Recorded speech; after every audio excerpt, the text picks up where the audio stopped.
Good morning deer Jagriti ব্লগে সবাইকে welcome. আশা করি আপনারা সকলেই ভালো আছেন। এই যে আমাদের দেবী এই মাত্র ঘুম থেকে উঠে নিচে নেমে এসেছে। এখন থামের টিপটা মাথা থেকে খুলে নিয়েছে। এবার ও কী করবে জানি না, ও নিজের মাথায় লাগাবে না অন্য কোথাও লাগিয়ে রেখে দেবে জানি না। আবার কি হচ্ছে এখনো মুখ ধোয়া হয়েছে? মুখ ধোয়া হয়ে গেছে দেবী? মুখ ধুয়েছ? এই যে টিপটাকে নিয়ে এখন পুরো কনসেন্ট্রেশন, এখন পুরোপুরি একদম টিপের ওপরে পুরো মনোযোগ দিয়ে টিপটাকে ফোটা চলছে। এই যে লাগিয়ে না, মাথায় পড়ে নাও, পরি দাও থামকে পরি দাও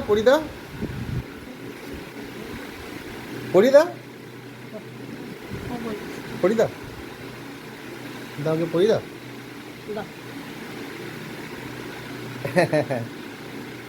আর সকালবেলায় টিকটিকিকে দেখা করেছিস? বন্ধুকে টিকটিক বন্ধুর সঙ্গে দেখা হয়েছে?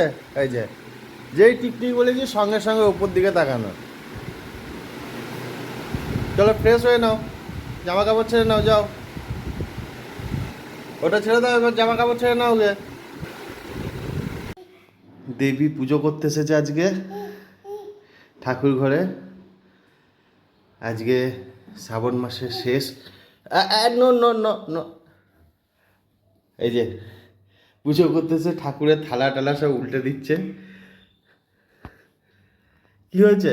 হাত দেবে না ওগুলো, ওইলে ঠাকুরকে দেওয়া হয়েছে, তুমি হাত দিও না। কি ভাবছ? ও নম করে নাও। ওই ধোঁয়াগুলো উঠছে, এই যে ধূপকাঠির ধোঁয়া উঠছে, সেগুলো ধোয়ার চেষ্টা করছে। কি? হ্যাঁ নম করে নাও, হাত দিও না, নম করে নাও, নম করবে না। এখন চলে এসেছে পুজো করতে, দেবীর পুজো চলছে, ও পুজো করছে এখন। ও না, এই যে এই রকম পুজো, এই রকম। নম করেছ দেবী? আমরা অবশ্য কোথাও জল ঢালতে যাইনি, বাড়িতেই যে আমাদের শিবলিঙ্গ আছে সেখানেই জল ঢেলেছিলাম সবাই। পুচকুকেও আমার সঙ্গে নিয়ে এসেছিলাম জল ঢালার এখানটাতে। তো ও তো যা দুষ্টুমি করছে, ঠাকুরের প্লেট ধরে টানাটানি করছে, সব উল্টে দেবে এরকম একটা অবস্থা। তো ওকে ধরে বেঁধেই রাখা হয়েছিল। আমিও ঘরেই জল ঢেলেছি মহাদেবের। আর ও তো দেখছিল বসে বসে, মাঝে মধ্যে ঠাকুরের মালা ধরে টানছে, ফুল ধরে টানছে, ঠাকুরটাকে ধরে টানছে, কখনো ঠাকুরকে যেখানে জল দেওয়া হয়েছে সেই প্লেটটাকে ধরে টানছে। এই ঠাকুরটা হচ্ছে আমাদের বাড়ির দুর্গা। আমাদের সারা বছরই থাকে বাড়িতেই। আর যখন দুর্গা পুজো হয় তখন মেন যে দুর্গা ঠাকুরটা হয় তার পাশেই এই প্রতিমাটা, ছোট্ট প্রতিমাটা নামানো হয় এবং সেখানেই পুজো হয়। আর আমাদের বাড়িতে এটা সারা বছর থাকে। এই যে আমাকে শাঁখ বাজানো, পুজো প্রায় শেষ হয়ে এসেছে, সেই জন্য আমাকে শাঁখটা এগিয়ে দিচ্ছে বাজানোর জন্য। শাঁখও বাজালাম আমি। ও অনেকক্ষণ ধরেই আমাকে বলছে, শাঁখটার দিকে দেখিয়ে বলছে, করে আমাকে দেখাচ্ছে, শাঁখটা বাজাতে বলছিল। আমি নিচ্ছি না দেখে ও নিজেই ধরে আমার দিকে বাজিয়ে দিল। এখন পুজো হয়ে গেছে, ও শুয়ে শুয়ে ঠাকুর নম করছে, ঠাকুর নম হয়েছে, শুয়ে পড়েছে ঠাকুর এখানে, নিজেই আবার উঠেও পড়েছে। প্রণাম করা হয়ে গেছে, এখন আমরা আবার নিচে যাই। আজকে আমরা বিকালে একটা অনাথ আশ্রম আছে মির্জাপুরে, সেই আশ্রমে গেছিলাম। সেখানে যে স্বামীজি আছেন ওনার সঙ্গে একটু দেখা করতে। কারণ আমাদের 28 তারিখে আমাদের যে জন্মদিনটা আছে আমার মেয়ে, সেই দিনটাই বাচ্চাদের সঙ্গে আমরা কাটাবো এরকম একটা সিদ্ধান্ত নিয়েছি। দেখুন এই যে বাচ্চারা সব ওখানে খেলা করছে, বেশ ভালো লাগলো এবং স্বামীজির সঙ্গেও কথা বলে ভীষণ ভালো লাগলো। এর আগেও আমরা গেছি ওখানে। এই যে স্বামীজি দাঁড়িয়ে আছেন, নিজেরাই চাষবাস করেন, বাচ্চাদের খাবার ফসল মানে খাবারের জন্য যে সবজি টবজিগুলো রাখে সেগুলো মোটামুটি এখান থেকেই নিয়ে নেয়, মানে এখানেই চাষ করা হয়। যেমন পেঁপে, ঝিঙে, এই ধরনের কিছু চাষ ওখানেই হচ্ছে। খুব ভালো লাগলো। আর এই যে বাচ্চারা খেলছে, ওদের সঙ্গে আমরা খানিকটা টাইম কাটালাম, ওদের সঙ্গে খুব ভালোই লাগলো, বেশ বেশ ভালো লেগেছে। আমরা অবশ্য 28 তারিখে অনেকটা টাইমই ওদের সঙ্গে কাটাবো, এখন কিছুক্ষণের জন্য গেছিলাম। ওখান থেকে আসার পথে আমাদের সুরতেশ্বর, যেখানে শিব মন্দির, শিবতলা বলা হয় বোলপুরের, সুরতেশ্বর শিবতলা, সেখানে একই রাস্তাতেই পড়ে।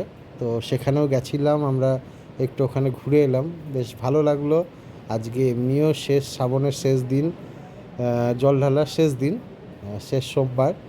তো শিব দর্শনও করে এলাম, বাড়িতে তো পুজো করেছিলাম, তাছাড়াও মন্দিরেও একটু আমরা ঘুরে এলাম, বেশ ভালো লাগলো।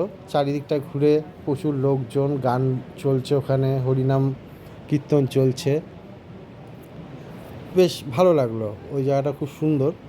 আর সেই রকমই বড় বড় ঠাকুরও সামনাসামনি কিছু ছিল, এই যে এই একটা মূর্তি নামানোই ছিল ওখানে, বেশ ভালো।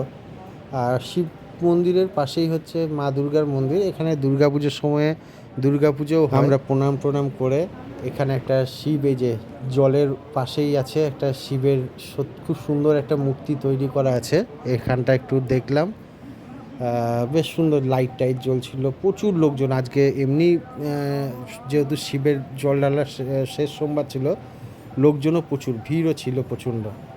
তো এখানটা ঘোরাঘুরি করে আমরা আবার বাড়ি চলে আসি, কারণ পুচকুকে নিয়ে তো যাইনি, পুচকু ঘুমাচ্ছিল আমরা যখন বেরিয়েছিলাম। এখন প্রত্যেক দিনই এরকম হচ্ছে, প্রথমে আমরা যখন খেতে বসি তখন ঘুমিয়ে নিচ্ছি একটু, তারপর যখনই ওপরে আসছে, এই যে ওপরে এসে এরকম দুষ্টুমি, চুল, ওর মায়ের তো চুল টুল খুলে এই যে খেলা চলছে, এই যে শুয়ে পড়েছে, বদমাশি তো ননস্টপ চলছেই, মানে প্রচণ্ড দুষ্টুমি করছে। এই যে আবার কী দেখুন, আমি জানি না, কালকে অনেক রাতেই ঘুমিয়েছিল ওই চুল ঘাঁটতে ঘাঁটতে, আজকেও কটায় ঘুমাবে জানি না, এখনও সেই প্রত্যেক দিনের মতো একই জিনিস, চুল ঘাঁটা, চুল ধরে ঝুলে পড়ছে ওর মায়ের চুলরা, এই যে চুলের গাডা টাডা সব খুলে দিয়ে নিজেই চুল ঘেঁটে বেড়াচ্ছে এখন। আর কখন যে ঘুমাবে ও নিজেও জানে না, আমরাও জানি না। যাই হোক, আজকের ব্লগটা এখানেই শেষ করছি। টাটা, বাই, গুড নাইট, আবার দেখা হবে নেক্সট ব্লগে। ব্লগটি শেষ করার আগে আপনাদের সকলের কাছে একটাই অনুরোধ, লাইক কমেন্ট শেয়ার করে দেবেন এবং সাবস্ক্রাইব করে অল বেল আইকনটি প্রেস করে দেবেন। আর যারা অবশ্যই আমাদের লাইক কমেন্ট শেয়ার করছেন এবং সাবস্ক্রাইব করেছেন, আমাদের তরফ থেকে অসংখ্য অসংখ্য ধন্যবাদ। টাটা, বাই, দেখা হবে আগামীকাল নেক্সট ব্লগে।